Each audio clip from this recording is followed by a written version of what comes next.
The Mutual Broadcasting System presents The Mysterious Traveler. Written, produced, and directed by Robert A. Arthur and David Cogan.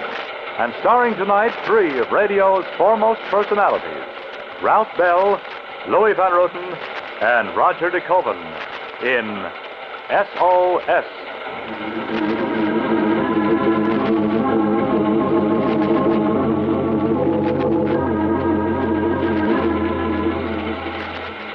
This is the Mysterious Traveler, inviting you to join me on another journey into the realm of the strange and the terrifying.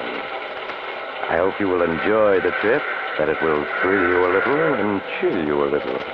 So settle back, get a good grip on your nerves, and be comfortable, if you can, as we join three enterprising men who are in a very dire predicament.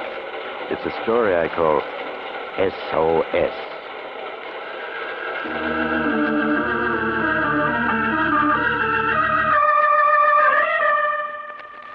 My story tonight is about a group of unsavory individuals at the moment discussing a little unhappily their recent past. Yes, sir. Here we are, the three of us, adrift out here. How long is it now? How long, Mike? Let me alone. Ask Steve. He knows everything. Yeah, he sure does. Couldn't miss, he said. Couldn't miss. Still opportunities. You just had to recognize them. Isn't that what you said, Steve? Huh? Isn't that what you say? Shut up, Doc. Shut up. I've had enough of you.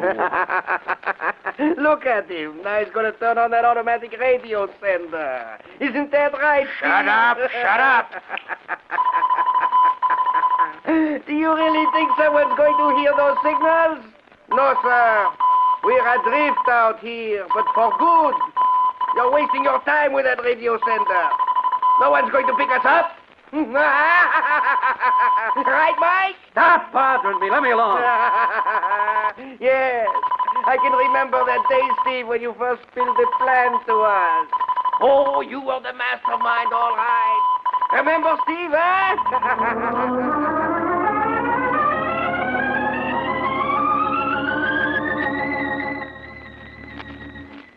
Yeah, I remember all right. I wish I could forget that day. Forget everything that happened.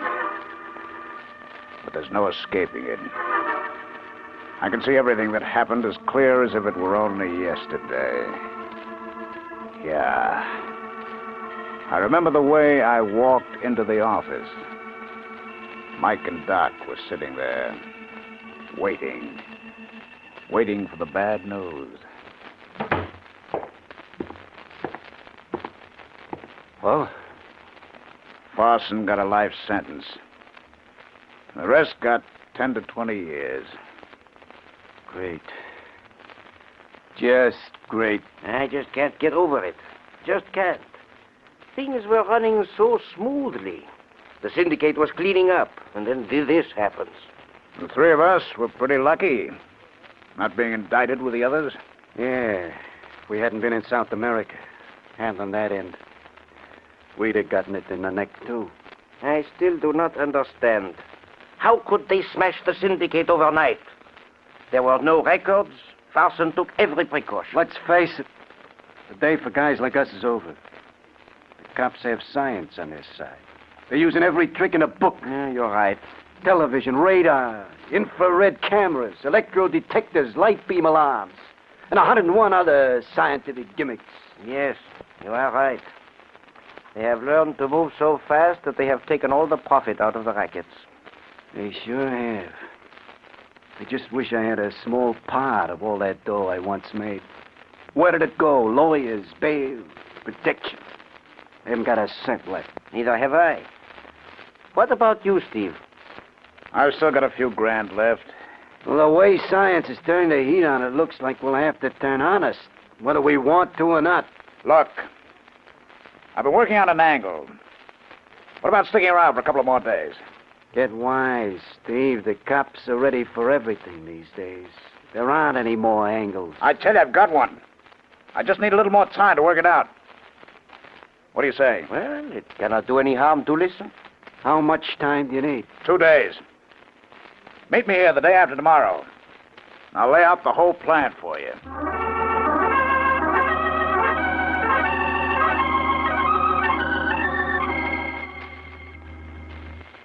Well, Steve, you still got an angle? Or did it blow up in your face? For the past 48 hours, I've been going over it, detail by detail. And it still looks good. Well, what is the job? Let's have it. The lifting of $5 million worth of uncut Martino diamonds from the S.S. Europe. What? You must be out of your head. Would require an army to take over that boat. It has a crew of over 300. This plan of mine can be worked with 3 men. Us. This I've got to hear. Just how would you go about it, mastermind? All right. 2 weeks from tonight, the S.S. Europe will be docking in London with $5 million in uncut diamonds and a shipment of 3,000 pounds of uranium under pressure. 3,000 pounds of uranium under pressure. What are you getting at? A half hour before the Europe lands, I go to the captain's quarters. You, Mike, you go to the radio communication office. And you, Doc, you go to the special room where the uranium is stored under pressure. Then what? I tell the captain that I have 1 man in control of radio communication and another in the uranium storage room. And unless he turns over the diamond shipment to me, a bullet will be fired into the uranium compressor, blowing up the ship. You really expect the captain to fall for that? Why, he'll call your bluff. Dare you to blow up the ship with us on it. Of course he will. A threat like that would never work. You're wrong. You're wrong there. Psychologically, we've got the edge on the captain. Maybe we're willing to die, too. With a crew of 300 and twice as many passengers, he just wouldn't risk it. Perhaps you're right. After all, his first duty is to his passengers and ship. He would probably figure that we wouldn't get far with those diamonds, that the police would get us in no time at all. Of course. That's exactly the way he'd see it. Suppose you do force him to turn over the diamonds. How would we make our getaway? We'd use one of the ship's emergency launchers. Sure. Meanwhile, the captain of the SS Europe has radioed the police. And we walk right into their arms. The captain won't radio the police. No, and why won't he? For 2 reasons. First, this radio room will be put out of commission. And second, 10 minutes after we leave the Europe, it's going to blow up. Blow up? The uranium. That's right. There won't be a piece of the ship left or anyone to identify it. Uh-huh. 5 million in uncut diamonds, you say, huh? At least 5 million. This plan of yours, Steve, is just wild enough to succeed. Yes, through sheer audacity, it might be carried off. A job like that is all or nothing. That's right. Well, what do you say, Doc? Finding the thought of honest labor abhorrent, I'm inclined to go along with you, Steve. What about you, Mike? The odds are against us, but for that kind of dough, I'll risk it. You won't regret it, Mike. All right, now here's the setup. The day after tomorrow, the SS America is outward bound. We'll be on her when it leaves. You mean so that we can study the same layout that we'll find on the Europe? Yes, that's right. By the time we board the Europe for the return trip, we'll know every inch of the ship. Now, we'll have to work fast. I'll take care of getting us passports under assumed names. Doc, I want you to book passage for the 3 of us on the American. Mike, you take...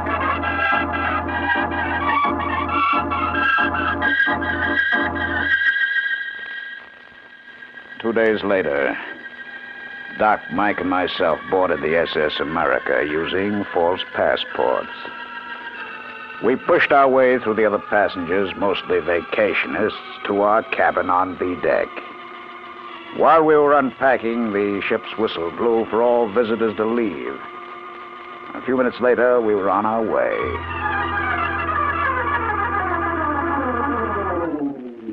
During the next 3 days, we covered the ship from one end to the other, taking pictures of the layout, learning the schedules of the crew.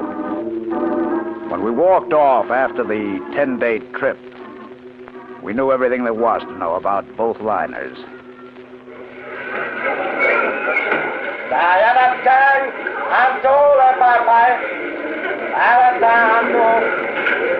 Passengers will kindly step this way and show their passports. Come on, that's us. Hope we don't have any trouble with these passports. Stop worrying, will you? May I see your passport, please? Here you are.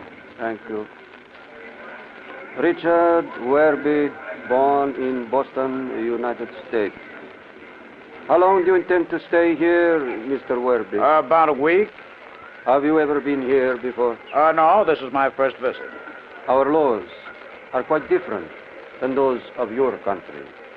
You will do well to study this booklet, which is issued by my government. Thank you, I will. Your passport is stamped. You may pass. Thank you. I trust you enjoy your stay with us. Next passenger.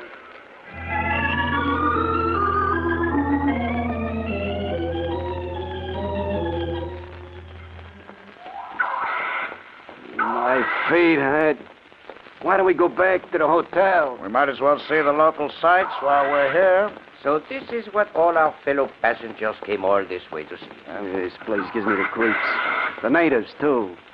Everything looks so different. Oh, come on now. Mike, that's no way for a traveler to speak. Sure, this place is different from what you've known. But you'll find plenty to interest you here. Yeah. Just as soon be back in New York. It's all the same to you. Relax, Mike. Another week and you'll be back in New York. Relax, he says. I don't like places that are different. I like what I'm used to.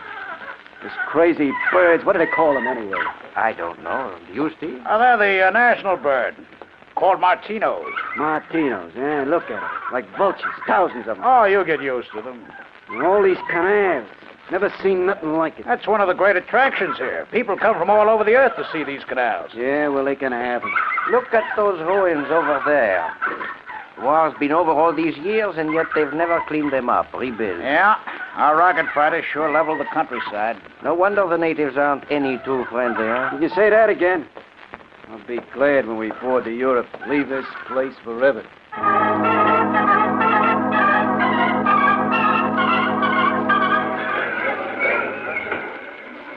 Le papa, le papato, da-da-tang, da-da-da le papa. You check all our luggage? Yes, I went through the motions of looking like an anxious tourist. It'll be in our cabin when we go aboard. What cabin did we get, Steve? Cabin 32B. 32B. That's just a few feet away from the radio communications office. That's right. Attention, please. Attention, please.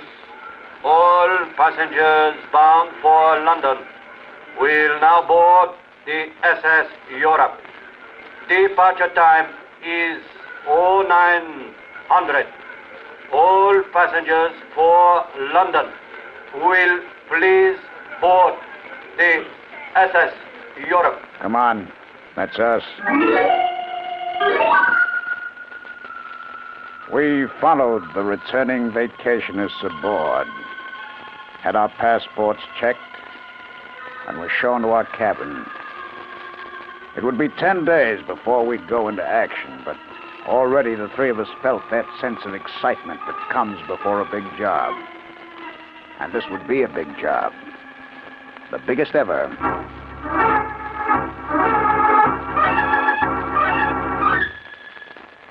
The minutes and the hours seemed to drag on that homeward trip. We checked the craft from stem to stern, and the layout was exactly like that of the SS America. On the final night out, all the passengers were celebrating, none of them suspecting that they'd never see London. At 4 a.m., with the liner just 1 hour from London, the three of us went over our plans for the last time. The interminable roar of the motors in our ears. Okay, this is it. You both have your guns? Yeah, of course. Now, Mike, you'll take over radio communications. There'll be just one radio operator on duty. Remember now, take him quietly.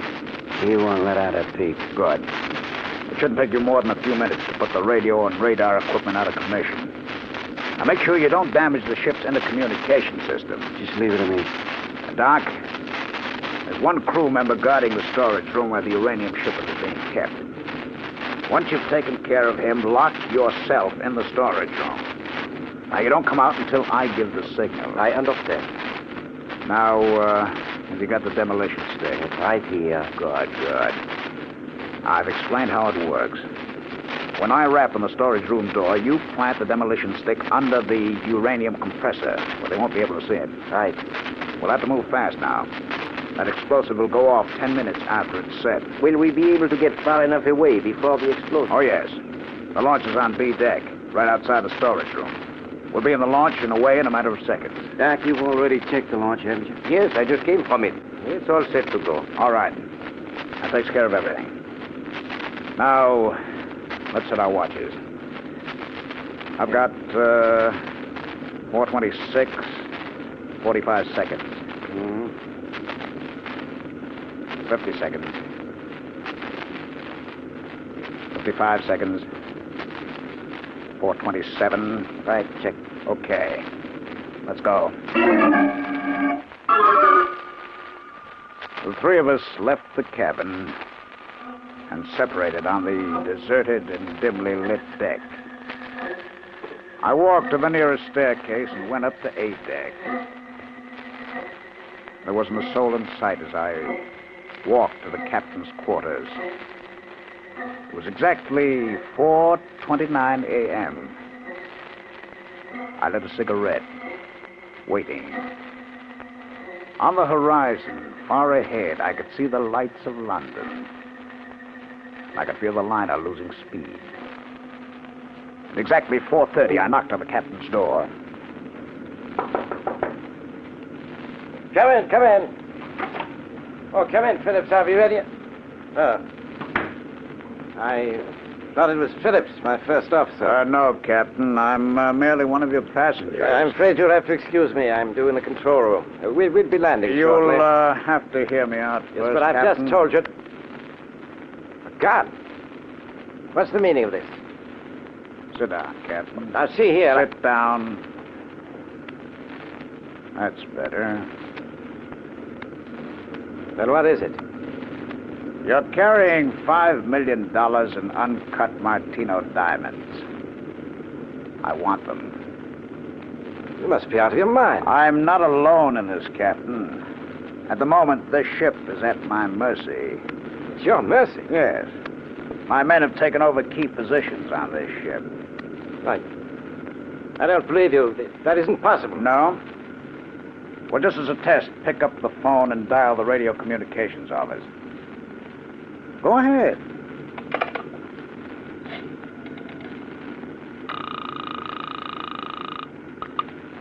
Radio Communications Office. Who is this? It ain't one of your crew members, Captain. Let me have the phone. Hello, Mike. Yeah, Everything under control? couldn't be better. Good. I'll be talking to you. Maybe now you're beginning to realize that I'm not out of my head, Captain. You must be. You believe you can commit piracy and get away with it? I'll get away with it, Captain, because you see you're going to help me. I help you? Yes, that's right. One of my men has taken over the storage room where the uranium is stored under pressure. You can't do that. Why, that pressure machine calls for constant care of an engineer. If the pressure falls below a certain point, the uranium will explode. Oh, take it easy, take it easy. That pressure machine is being looked after by one of my men. Nothing will happen to it. That is, if you do exactly as I say. You think I'm bluffing? You think I'm bluffing about the storage room?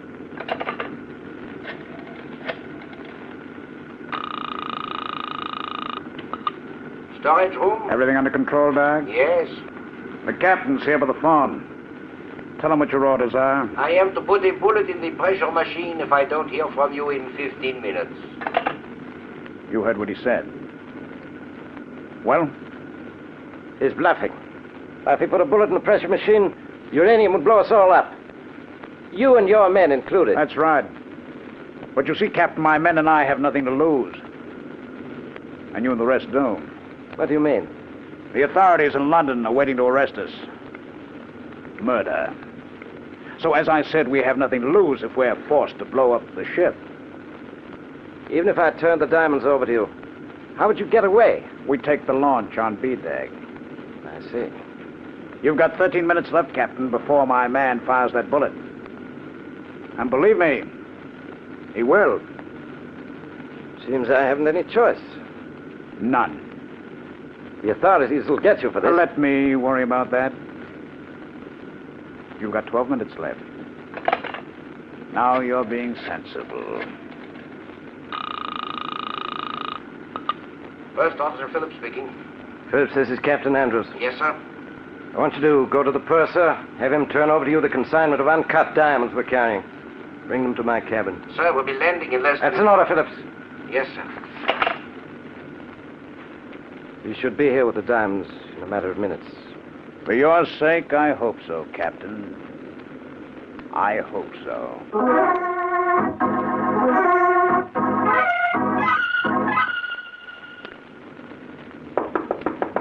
That must be Phillips now. Have him come in.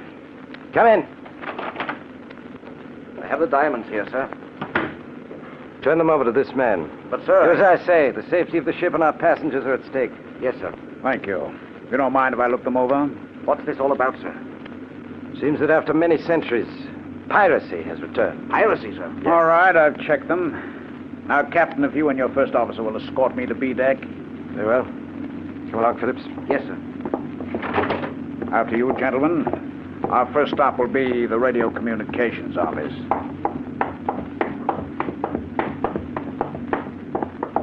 Here we are.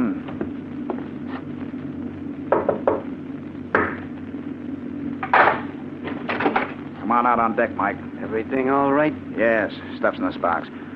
All right, Captain. The next stop is the special storage room. Very well. Did you take care of the communications office, Mike? Yeah, they won't be sending out any messages. Good. Well, here we are, Captain. Doc? Doc? Why don't he answer? The door's locked. Open up, Doc. It's us. Dave, something's wrong. Yeah. Look, let's take the launch and blow out of here. It isn't our fault something happened to Doc. You're forgetting one thing. We need Doc. He's the only one of us who knows how to navigate that launch. Yeah. Come on, let's break down the door. Together now. Scum it. Once more. There does it. Sir, shall I try to slip away and sound the alarm? It won't be necessary, Phillips. There's Doc, lying on the floor in there. He's out cold. Let's get him out. Well, the air in here. I can't breathe. The place is full of gas. We better get out of here before we pass out. That gas must have gotten Doc. Phillips. Yes, sir. Disarm these two men. Have the third one on our guard taken out of the storage room when the gas disperses. Very good, sir.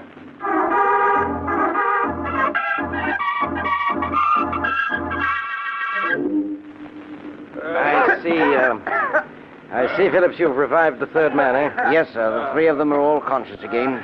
And the guard? He's all right, too, sir. Oh, we found this, sir, in the third man's pocket. Demolition stick. As I see it, they were going to set it before they left the ship, sir. Blow up my ships and passengers, would they? Shall I put them in the brig, sir? Brig? No, Phillips.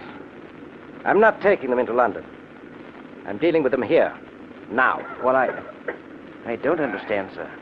This launch they were going to take, have it filled with concentrated food and water. Enough to last them for years. Very good, sir. Then I want the launch's motor completely demolished. Is that clear? Yes, sir. What are you going to do with us? You've attempted a crime unheard of for centuries. Piracy. I'm going to mete out the old punishment for it. I'm setting the three of you adrift. Adrift out here? No, you can't. You gotta take us into London. You got it. They're right, sir. It's your duty to turn them over to the police. You haven't the authority to Mr. pass Phillips, judgment. out here I'm the law. You carry out my orders to the letter. Yes, sir. Captain, give us a break, will you? Don't set us adrift. It will be murder. That's what it will be. Murder. Can't set us adrift out there. You can't. I can and I will. You earned it.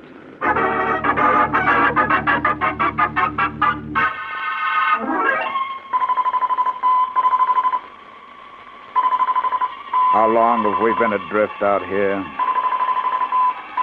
2 months, 3. I guess I lost track. A long way back. Out here, with nothing but the sky to look at.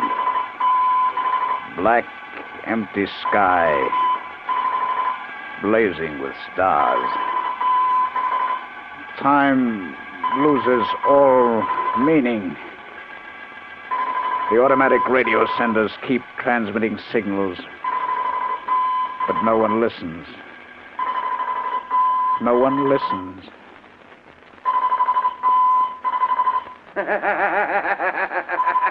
Yes, sir, Steve. Couldn't miss, could it?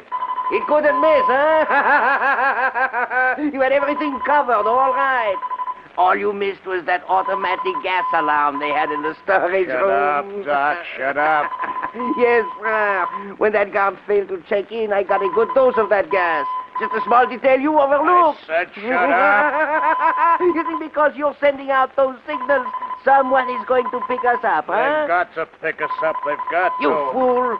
We are drifting further from the Earth all the time. But they can't leave us drifting in space in this rocket launch. They can't. No? Why not? We are 100 million miles out and going further. And has anyone come after us yet? The Space Patrol. They'll rescue us. I tell you they will. Never. They're letting us be examples to anyone else who tries to hijack a space liner. We're drifting out here in empty space for months. We'll drift onward till the day we die. No, we won't. We'll be picked up, I tell you. Yes. Why don't you get wise to yourself? This is the year 2185. Miracles don't happen anymore.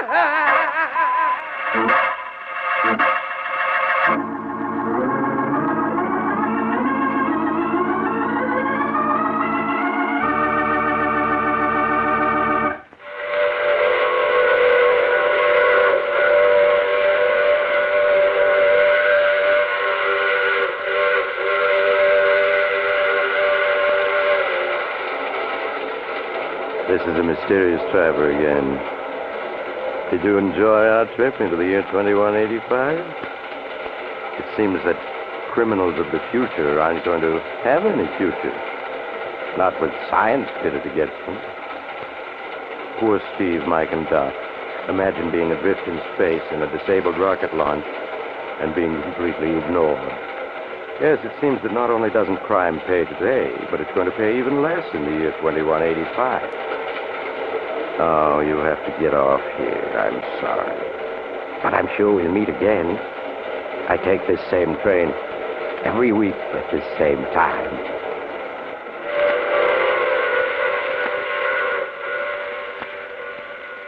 You have just heard The Mysterious Traveler, which is played by Maurice Tarplin. In the cast were Ralph Bell, Louis Van Ruten, and Roger DeKoven. Original music is composed and played by Al Finelli. Frank Waldecker speaking. This is the Mutual Broadcasting System.